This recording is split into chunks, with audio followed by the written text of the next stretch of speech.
Hi everyone! Magandang umaga, tanghali, hapon at gabi sa inyong lahat. Welcome sa aking YouTube channel. Ako nga palang muli si Lerma Novales Sarmiento, ang writer at author ng aklat na to na pinamagatang Life in 3 Parts. Ang layunit misyon ng aklat na to ay para magbahagi ng ebanghelyo sa buong mundo para ipakilala ang Espiritu Santo na nasa katawan nating mga tao ay ang siyang totoong Diyos Ama na makapangyarihan na siyang may pag-aari ng ating buhay na siyang dapat lang nating ibigin, sambahin at purihin ng higit sa lahat. At sa araw na to, ang topic ko ay Maricel Soriano, mag-repent ka na. Aminin mo ang katotohanan. Bilang isang tagapagsalita ng banal na spirito, ng Espiritu Santo na siyang tumawag sa akin para gawin ang aklat na to, para magpahayag ng katotohanan, para ipakilala ang Espiritu Santo ang Diyos Ama, gusto kong ibahagi sa inyo ang katotohanan sa mga aral ni Kristo na sinabi ni Kristo na templo ng Espiritu Santo ang katawan ng tao at tayong mga tao ay hindi nabubuhay dahil sa tinapay lamang. Sinabi ni Kristo, honor God with your body. Honestly, tayong mga tao, hindi tayo mabubuhay at hindi tayo iira dito sa mundo kung walang presensya ng Espiritu Santo. Dahil ang katawan na walang Espiritu ay patay. Kaya sinabi ni Kristo, honor God with your body.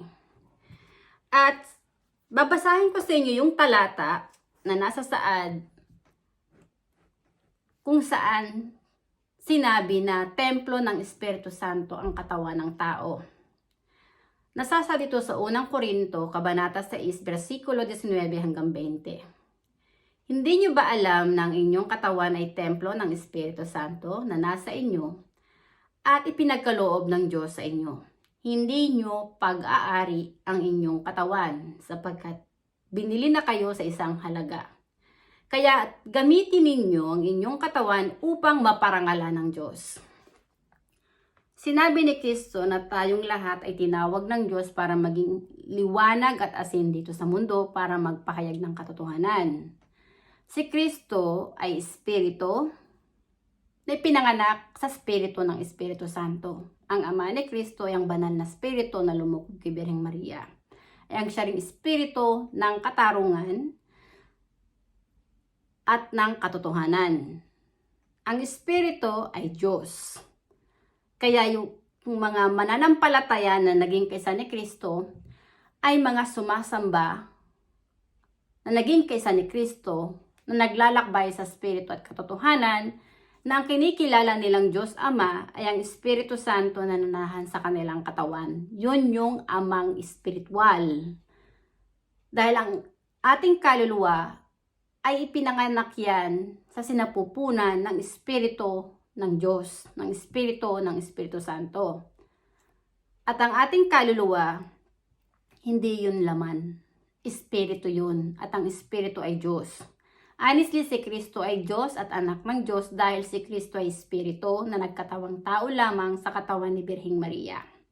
At bilang isang tagapagsalita ng banal na Espiritu, ng Espiritu Santo na siyang Diyos Ama na tumawag sa akin para magpahayag ng katotohanan at ng ebanghelyo sa buong mundo na ipakilala na siya lang ang nag-iisang Holy Father na siyang dapat nating sambahin, purihin, at ibigin ng higit sa lahat. Dahil ang Espiritu Santo, nananahan niya sa katawan ng tao. Siya yung eternal living Father.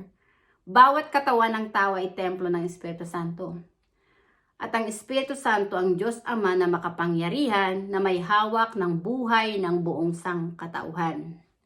At sa araw na to nga, ang topic ko ay Maricel Soriano, mag-repent ka na. Aminin mo ang katotohanan. Itong si Maricel Soriano nang inimbitahan sa Senado, may mga katanungan na iniiwasan niyang sagutin. Dahil itong si Maricel Soriano, wala yang panampalataya sa Espiritu Santo na siyang Diyos na may pag-aari ng buhay niya. Dahil kapag ikaw ay isang mananampalataya na naging kaisa ni Kristo, mapupuspos ka ng karunungan mula sa Espiritu Santo. Hindi mo kakatakutan ng sino mang tao na tanungin ka dahil mismo ang banal na Espiritu na nanahan sa katawan mo ang sasagot para sa iyo. Wala kang itatago kundi ilalabas mo lang ay ang katotohanan. hindi ka iiwas para wag sagutin yung magiging tanong para sa'yo. Itong si Maricel Soriano, nung napanood ko yung interview ni Bato sa kanya sa Senado, may sinagot siyang tama na inamin niya na yung address at yung bahay ay pag-aari niya. Pero umiiwas siya sa ibang katanungan. Playing safely itong si Maricel Soriano. At itong si Robin Padilla, may sinabi pa siya na may gusto raw basahin si Maricel Soriano na binigyan ng pagkakataon para basahin ni Maricel Soriano yung kanyang sinulat. At sinabi ni Maricel Soriano na yung mga katanungan na yon, kung mga itatanong sa kanya kung maaari ang kanyang abogado ang sumagot sa kanya. Nasasaad sa banal na kasulatan, anyone who are saving his life will lose it, and anyone who are losing their life for my sake will find it. Kapag ang inibig mo ay ang Espiritu Santo, hindi ka matatakot kung anong haharapin mo dito sa mundo. Dahil ang Espiritu Santo na nasa katawan mo nagbibigay ng buhay sa iyo. Sa Kanya ka aasa at sa Kanya ka hihingi ng lakas. Wala kang katatakutan dito sa mundo. Kahit ang kamatayan dito sa mundo, hindi mo yan katatakutan.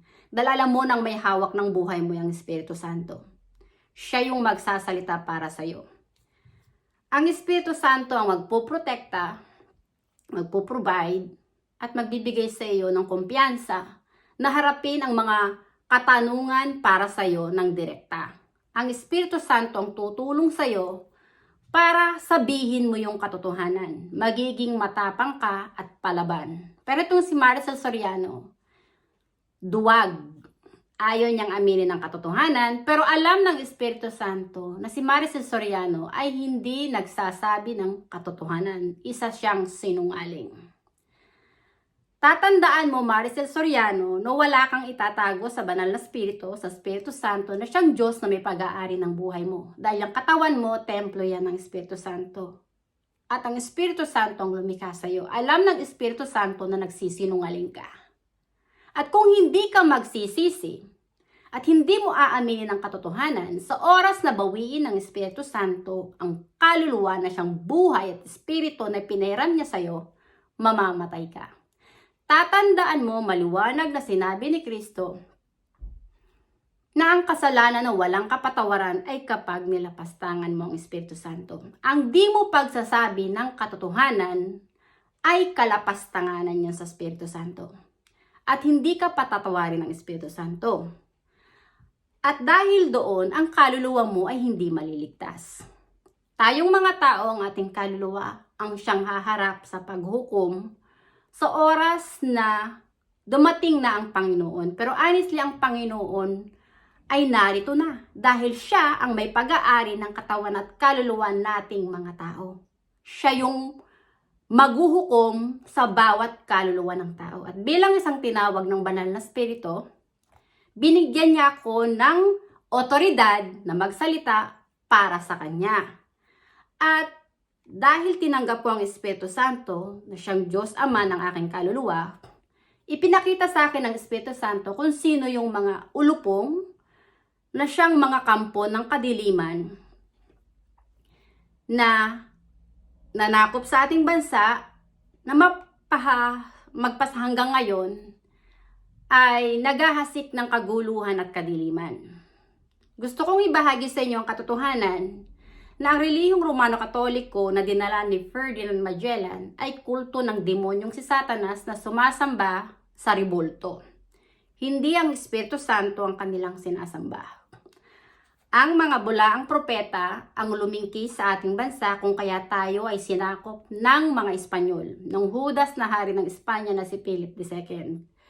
Ang totoong pangalan ng ating bansa ay Maharlika at hindi Pilipinas. Binura ng mga Espanyol ang pangalang Maharlika at pinalitan nila ng pangalang Pilipinas na sinunod sa kanilang Judas na hari na siyang protektor ng relihiyong Romano-Katoliko na si Philip II. Kaya naging Pilipinas ang pangalan ng ating bansa. Sa paglipas ng panahon, naglaban ang Amerika at ang mga Espanyol. Napagkasunduan sa Paris, nasasa dito sa Treaty of Paris, na ang magmamay-ari ng ating bansa ay ang mga Amerikano. Kung kaya tayo ay pinagbenta ng mga Espanyol sa mga Amerikano. Ang ating bansa ay ang lupang hinirang ng Espiritu Santo na sinakop ng mga demonyo, ng mga bulaang propeta ng Romano Katoliko na nagdala ng rebulto ng Santo Niño. At sinakop din ng mga Amerikano. Narito na tayo sa huling panahon at ang mission ko bilang isang tagapagsalita ng Banal na Espiritu ay magpahayag ng katotohanan. Na ang mga sinungaling ay mga kampo ng kadiliman na nasa panig ng demonyong si Satanas. Kaya hinihikayat ko yung mga tao na mag-repent na kayo. Dahil hindi nyo kayang linlangin ang Espiritu Santo na nanahan sa katawan nyo na siyang ating Diyos na may pag-aari ng buhay natin. Siya ang babalik para bawiin yung buhay na piniram sa tao at mamamatay ang tao. At kung hindi mo sinamba, inibig at pinuri ang Espiritu Santo sa iyong katawan na siyang iyong amang espiritual at Diyos, na buhay na nagbibigay ng buhay sa iyo na siyang may pag-aari ng iyong katawan at kaluluwa, hindi ka patatawarin ng Espiritu Santo at hindi ka rin kikilalanin ng Espiritu Santo na anak niya. Dahil hindi ka naging kaisa ni Kristo, ng Espiritu Santo na nasa katawan mo ang iyong kinikilala ng iyong amang espiritual. Sinabi ni Kristo, anyone who's seen me has seen the Father. Sinabi niya, ang sino mang nakakita sa akin ay nakita na rin ng Ama. At ngayon nga ay kilala niyo na siya. Ang Espiritu Santo na lumukob kay Birheng Maria, na nananahan sa katawan ni Kristo, na nananahan din sa katawan ko at sa buong sangkatauhan, ay ang totoong Diyos Ama na may pag-aari ng buhay nating mga tao. Ang labanan dito sa mundo ay Armageddon na. Labanang espiritual. Nasasaad nga sa Ephesians chapter 6 verse 12. For we wrestle not against flesh and blood, but against the power, against the principalities, against the rulers of the darkness in this world, against the spiritual wickedness in high places. At Ephesians chapter 5 verse 11 nasasaad dito. Take no part in the unfruitful works of darkness, but instead expose them. Ako bilang isang tinawag ng Espiritu Santo na maging tagapagsalita niya para magpahayag ng katotohanan, hindi ko pinaniniwalaan ang mga leaders ng Romano Katoliko na silang mga bulaang propeta na sumasamba sa rebulto, na naging kaisa ni Kristo. Dahil ang mga bulaang propeta, ginagamit lang nila ang pangalan ni Kristo para manlinlang ng kapwa nila na iligaw nila ng landas. Ang naging kaisa ni Kristo, ang Espiritu Santo ang kinikilalang Holy Father. Ang sinasamba nilang Diyos na nagbibigay ng buhay sa sarili nila ay ang Espiritu Santo na nasa katawan nila at hindi ang rebulto ng relihiyon ng Romano Katoliko na dinala ni Ferdinand Magellan. Ako bilang tao, hindi ako iiral dito sa mundo kung wala ang presensya ng Espiritu Santo sa katawan ko. Ang Espiritu ang nagbibigay ng buhay sa akin, kaya ako nabubuhay at umiiral dito sa mundo. Ang katotohanan, dito sa mundo walang taong nabuhay ng forever. Dahil ang Espiritu Santo ang Alpha at Omega. Siya ang may hawak ng buhay natin. Honestly, ang naging misyon ng aklat na to ay magpahayag ng katotohanan. Ang relihiyong Romano Katoliko na dinala ni Ferdinand Magellan ay kulto ng demonyong si Satanas. Sinakop tayo ng mga Espanyol at pinapaghirap ang pamumuhay ng mga tao sa ating bansa dahil sila yung naghari-harian at pagkatapos naglaban ang Amerika at ang Espanya, ipinagbenta tayo ng mga Espanyol sa mga Amerikano kung kaya tayo sinakop din ng mga Amerikano. At itong mga Amerikano, ang mga diktador at manipulator na nagmamanipula sa politika ng ating bansa. Alam ni Maricel Soriano na itong si Bonget na sinasabi niya, yang si BBM, tumitira yan ng bawal na gamot. At ang leader na masama, pumapanig yan sa masama. Dahil itong si Bongbong Marcos, honestly, kung hindi ba naman siya isang ungas, saan ka nakakita na ang kukuhanin mong adviser sa iyong gobyerno ay ang nagtraidor at hudas na si Juan Ponce Enrile na lumapastangan sa Espiritu Santo na nananahan sa katawan ng iyong ama. Tatandaan mo, BBM, na ang katawan ng iyong ama, na si dating late President Ferdinand Marcos, ay templo yun ng Espiritu Santo. Na winalanghiya ng mga Roman Catholic leaders, ng mga American leaders, ng mga dilawan ni Fidel Valdez Ramos at Juan Ponce Enrile para pabagsakin ang rehimen ng iyong ama. Pero ikaw na ungas ka, palibhasa, tanga ka, wala kang common sense, mas pumanig ka pa sa mga demonyo na nanakop sa ating bansa. Puppet ka ng mga ulupong na silang mga kampo ng kadiliman na nanakop sa ating bansa. Itong si Maricel Soriano, chance mo na para maging isang kilala na maging anak ng Diyos. Para ipahayag mo ang katotohanan. Pero dahil mas pumapanig ka sa mali, nasa panig ka ng demonyong si Satanas. Hindi mo kayang lilangin, Maricel Soriano, ang Espiritu Santo na siyang Diyos na buhay na may pag-aari ng buhay mo. Tatandaan mo, templo ng Espiritu Santo ang katawan mo. Ang may hawak ng buhay mo ay ang Espiritu Santo. Sa ayaw mo at sa gusto, darating ang araw, babawiin ng Espiritu Santo ang buhay na piniram sa'yo at matotodas ka. Laking pagkakamali mo kung hindi mo sasabihin at hindi mo aaminin ang katotohanan. Dahil yung mga kaluluwang suwail, yung mga kaluluwang na nagmamataas, nagmamayabang, at mas pumapanig sa mali, hindi yan pinapatawad ng Espiritu Santo. Yan yung sinabi ni Kristo, na ang sinungaling ay anak ng demonyo. Sinabi ni Kristo na hindi lahat ng tumatawag sa Diyos ay maliligtas. Sapagkat ang katotohanan, hindi lahat ng tumatawag sa Diyos ay ang Espiritu Santo ang sinasamba. Maraming tao dito sa mundo, ang sinasamba nila ay ang mga bula, ang propeta at ang pera. Hindi ang Espiritu Santo na nanasa sa kanilang katawan. Ako nagiging matapang dahil ang Espiritu Santo na nanasa sa katawan ko ang tumawag sa akin para magpahayag ng katotohanan, para ipakilala na siya lang ang dapat sambahin, purihin at ibigin ng higit sa lahat dahil siya yung may hawak ng buhay ng buong sangkatawan. Ang Espiritu Santo ang Alpha at Omega na nananahan sa katawan ni Kristo. Dahil yung katawan ni Kristo, templo ng Espiritu Santo na winasak ng mga demonyo na bulaang propeta na saling lahi ni Abraham para ipako sa krus. At nung ikatlong araw, sinabi ni Kristo na mabubuhay siyang maguli. Dahil ang katawan ni Kristo, templo yan ng Espiritu Santo. Ang nagbigay ng buhay kay Kristo, ang nagsugo kay Kristo, yung banal na Espiritu na nananahan sa katawan ni Kristo. Ang Espiritu Santo ang bumubuhay ng patay at nagpapagaling ng may sakit. Yan ang katotohanan. Si Kristo ay may ama. Sa mga taong tanga na hindi nila naunawa na si Kristo ay may ama, sa tingin nila si Kristo ang magliligtas sa kanilang kaluluwa.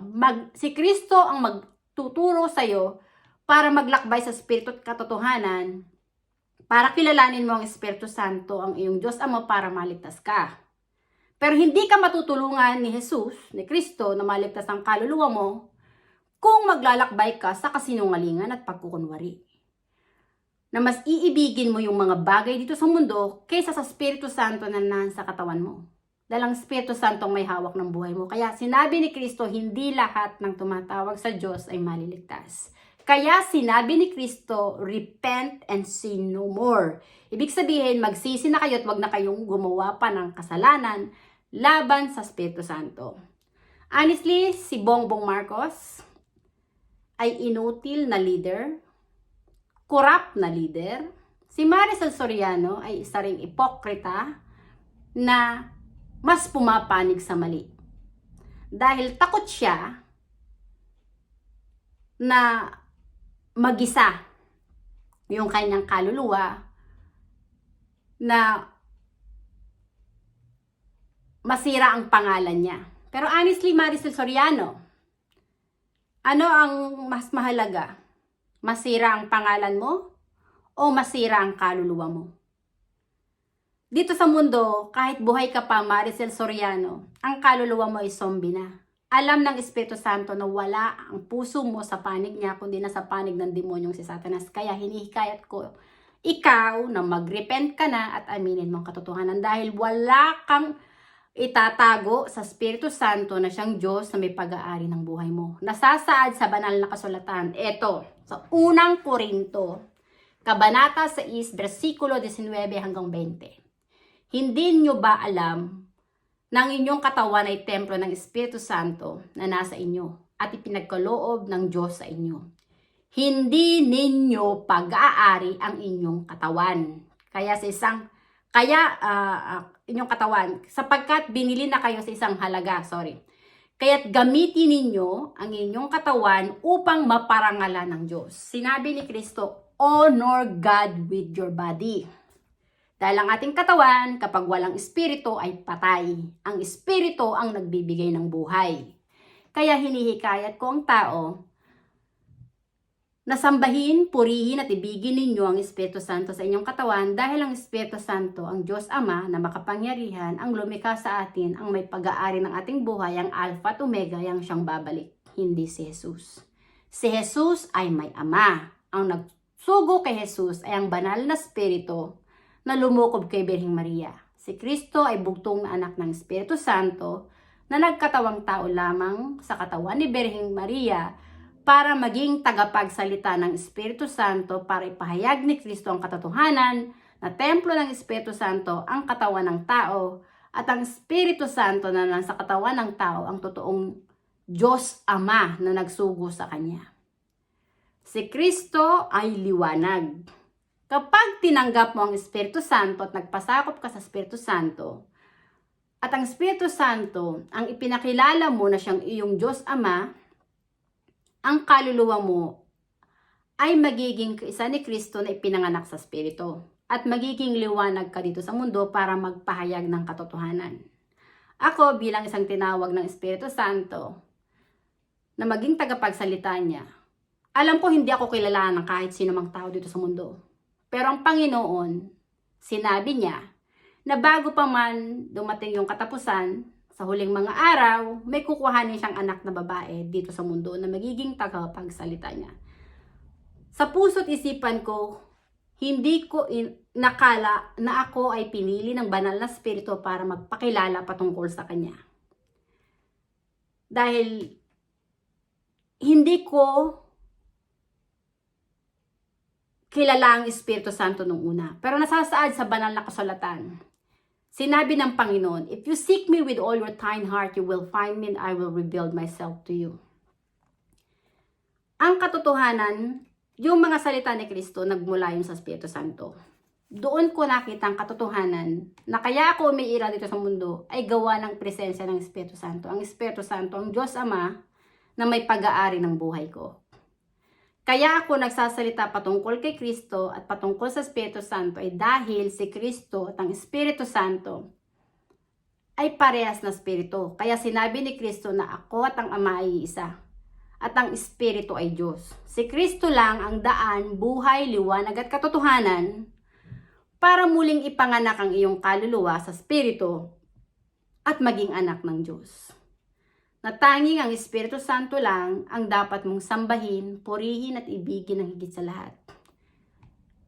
Bilang tagapagsalita ng Espiritu Santo, ibabahagi ko sa inyo ang katotohanan na ang relihiyong Romano-Katoliko na dinala ni Ferdinand Magellan ng mga Espanyol at ang Amerika na nanakop sa ating bansa ay ang dalawang ulupong ng malaking ahas na lumingki sa ating bansa na naghahasik ng kadiliman. Ito yung nasasaad sa Ephesians chapter 5 verse 11.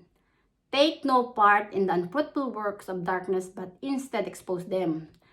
Ang ipinakikita ko at ipinapahayag ko sa inyo na mga kampo ng kadiliman, yung mga leaders na kampo ng kadiliman na nagasik ng kahirapan at kadiliman sa ating bansa ay ang relihiyon ng Romano Katoliko, yung mga leaders ng Romano Katoliko na nanakop sa ating bansa at ang mga Amerikano. Sila yung mga ulupong na kampo ng kadiliman.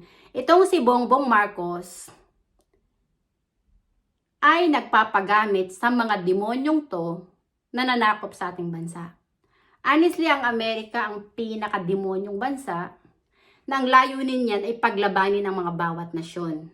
Pinaglaban ng Amerika ang Russia at ang Ukraine. Ngayon, durog ang Ukraine. Ang layunin ng Amerika, paglabanin din ang ating bansa at ang China. Ang Amerika ang nagduduldul kay Bongbong Marcos para makipagdigma tayo sa China. Si Tatay Digong ang siyang tao na madiplomasya na ayaw ng gulo. Hindi siya makikipagdigma at hindi siya magpapauto sa mga Amerikano para kalabanin ng China. Si Bongbong Marcos ay puppet ng mga demonyo ni Juan Ponce Enrile, ng mga Roman Catholic leaders at ng Amerika. Si Bongbong Marcos ay isang weak leader na nasa panig ng mga demonyo na nanakop sa ating bansa at ng mga traidor na naghuda sa kanyang ama. Honestly, dito sa aklat na to, nasasad ang pangalan ni dating late President Ferdinand Marcos at ni Tatay Digong. Sila yung mga hero sa ating bansa. Dahil si dating late President Ferdinand Marcos, hindi nagpapadikta sa mga Roman Catholic leaders at American leaders. At noong nagkaroon ng kudita ng people power, noong 1986, mismong yung pare, yung si Cardinal Sin, ang nanghikayat sa kanyang mga kaparian, sa mga madre, at sa mga tao na papagsakin ang rehime ni dating late President Ferdinand Marcos. Honestly, yung si Miss Rita Gadi, na isang malapit na tao kay dating late President Ferdinand Marcos, nagsalita din siya. Ipinahayag niya na ang pagpapatalsik kay dating late President Ferdinand Marcos ay planado ng mga leaders ng Amerika na silang mga nanakop sa ating bansa, na silang mga kampo ng kadiliman. Ipinahayag ni dating nung si Miss Rita Gadi na may isang secretary dyan sa Amerika na I think si George Scoots, ba ang pangalan nun, nung lalaki na yon, na author din siya ng aklat na Turmoil and Triumph. Nabasa ni Ms. Rita Gadi sa aklat na yon, yung patungkol kay dating late President Ferdinand Marcos. Nasasaad daw doon, to remove Marcos is not a matter of how, but when. Honestly, ang pagpapatalsik at pagpabagsak kay dating late President Ferdinand Marcos para mapatalsik sa ating bayan ay planado ni Juan Ponce Enrile, Fidel Valdez Ramos, ng mga dilawan ni Cory Aquino, yang sina Hunasan ng Amerika at ng Roman Catholic leaders. Ang labanan dito sa mundo hindi laban sa laman at dugo, kundi laban sa mga espiritong masasama na nasa panig ng kadiliman, nasa panig ng demonyong si Satanas. Honestly, si Hunasan, hindi yan mabuting tao. Masama ang espiritu rin yan. Pumanig yan sa masasama. Si Juan Ponce Enrile talagang traidor. Ahas talaga yung Judas na yan. Yung advisor ni Bongbong Marcos. Demonyo yung matanda na yan. Ang kaluluwa niyan ay nasa panig ng demonyong si Satanas. Wala yang idudulot na kabutihan sa ating politika. Ang Amerika, Roman Catholic leaders, si Juan Ponce Enrile, ang mga dilawan, mga kampon lahat sila ng kadiliman. Hindi nyo sila dapat katakutan. Ang katakutan nyo ay kapag nagalit ang Espiritu Santo na siyang Diyos na may pag-aari ng buhay nyo.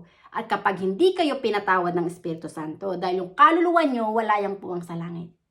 Ang kaluluwa nyo sa impyerno yan pupunta. Kapag kinalaban mo ang Espiritu Santo na siyang Diyos ng katarungan, na siyang Diyos na may pag-aari ng buhay mo.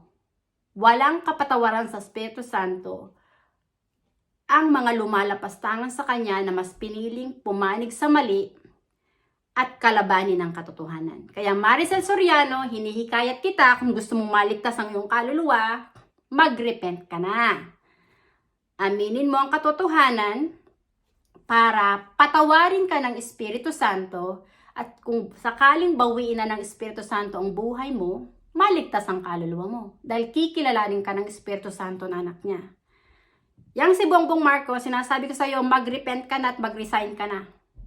Dahil hindi ka maliligtas. Sinasabi ko sa iyo, yung asawa mo, yung mga anak mo, lahat ang bagsak nyo ay sa impyerno. Hindi kayo patatawarin ng Espiritu Santo. Alam ng Espiritu Santo ang niloloob ng puso nyo ay wala sa Kanya, kundi nasa panig ng demonyong si Satanas. Kaya mag-repent na kayo. Maraming salamat sa inyong lahat, inyong pakikinig at hanggang sa muli. Bye! Thank you!